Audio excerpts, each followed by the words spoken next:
Good afternoon mga boss. Ayan mga lods, mga idol, mga boss. Ang dami na naman nating itatanim na punong kahoy, no? Ito oh, ang daming puno ng pili. Mga seedlings. Ang dami na naman itatanim na ano doon sa nyugan. So,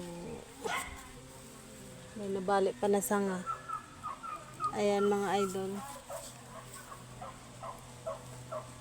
Nasa ano sila? Ano to lahat? 400 o 300 something. Yan, ganun. Mga 300 plus na ano, puno ng pili. Itatanim to lahat doon sa nyuga namin, doon sa bundok. Yan.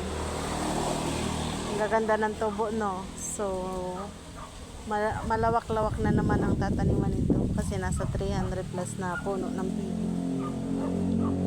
Pili nuts. Ayan mga boss. Yung ano lang to yung 5 years na mumunga na. So magbibilang ako ng 5 taon, may aanihin na akong pili. Ayan. Ayan mga boss.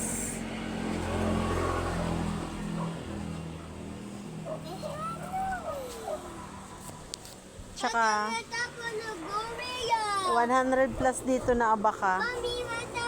Nadala na lahat sa bundok karamihan. Ito na lang yung natira, 5 puno na lang. Ayan. Yung first class to mga boss na ano, abaka.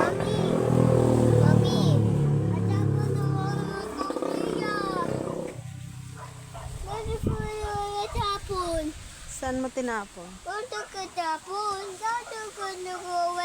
Tapos sa baba ng bahay. Ayan mga boss. In-update ko lang kayo na ano, nakauwi na pala kami. At nandito yung ano mga boss, yung pili.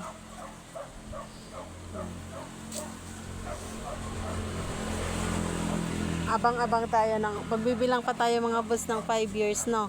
Tapos mag-update ulit ako after 5 years ng bunga nito. Thank you mga boss, dito lang muna.